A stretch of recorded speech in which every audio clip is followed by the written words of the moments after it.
Buenos días, bienvenidos a este tutorial sobre cómo procesar un antibiograma utilizando el método de Kirby-Bauer, también conocido como el método de difusión del disco en agar.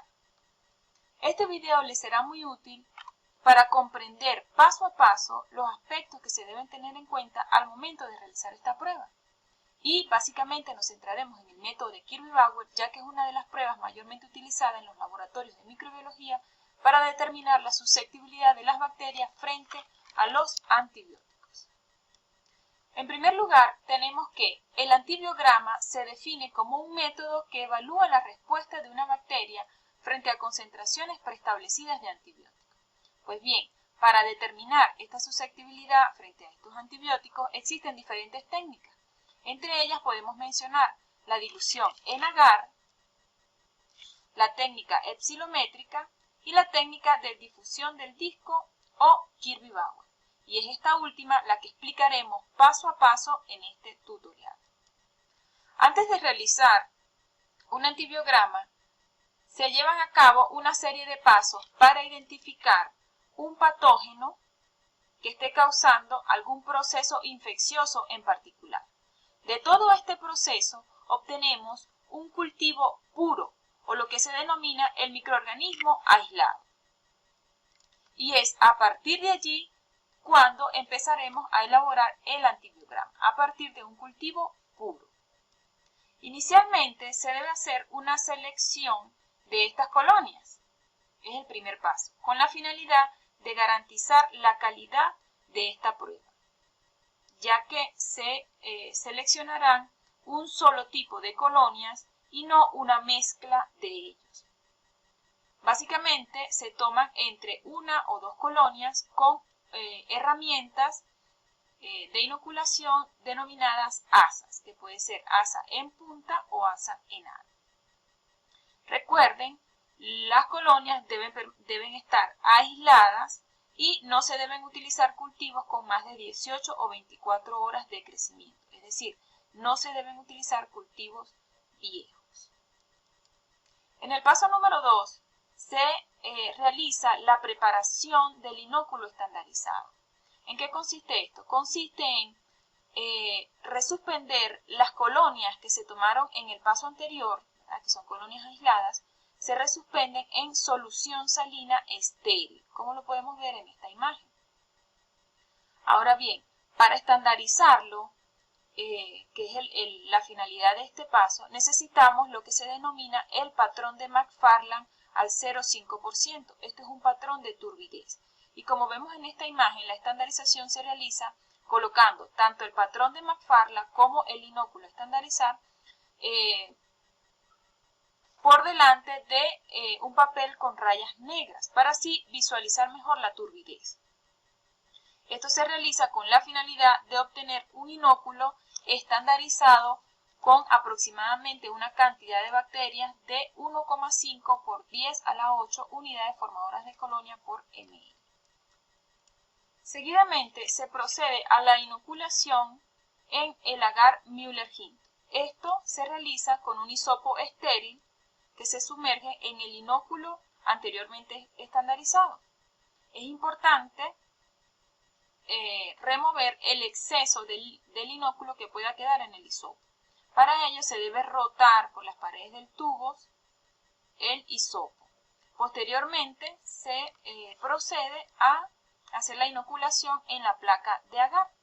Para ello se debe rotar de borde a borde por toda la superficie de la placa el hisopo.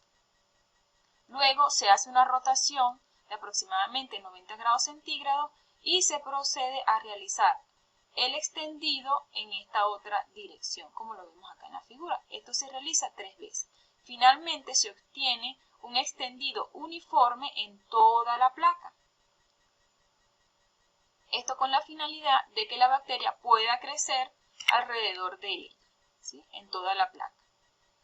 Una vez finalizado el extendido, se deja secar unos minutos. Es importante que este tiempo no exceda los 20 minutos. Una vez transcurrido este tiempo, se colocan los discos de antibióticos a probar.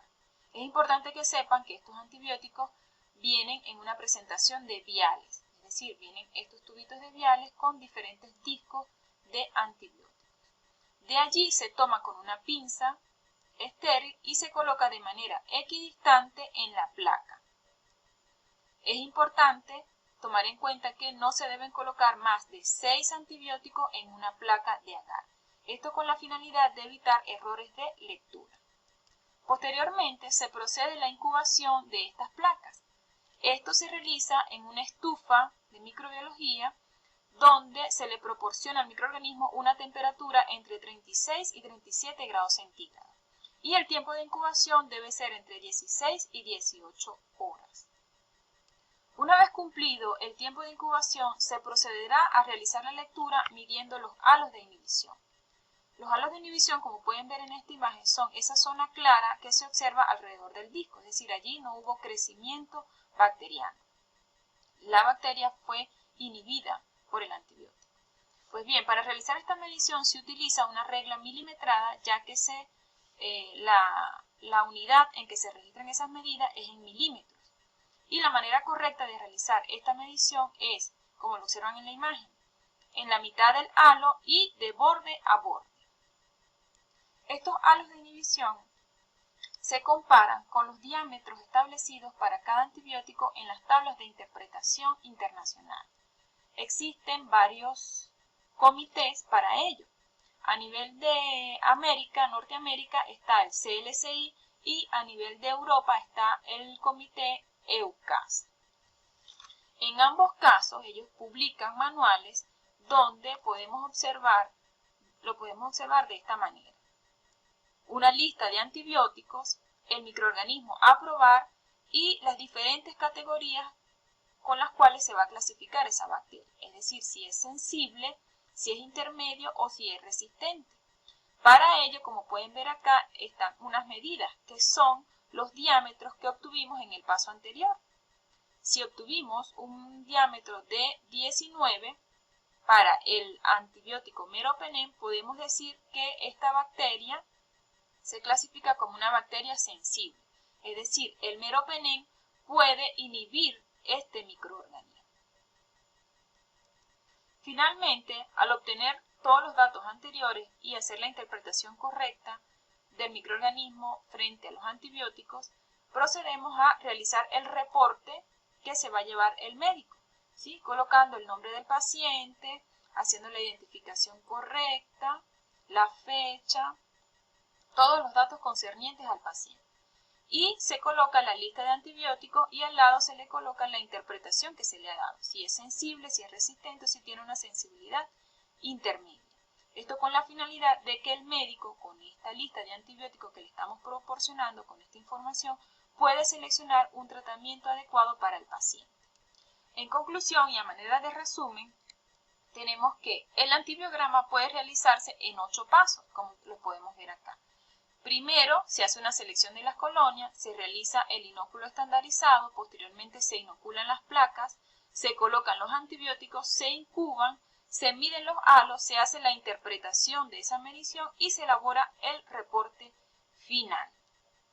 Como se pueden dar cuenta, esta es una herramienta muy importante para el médico, ya que se le proporciona una información muy valiosa, ¿sí?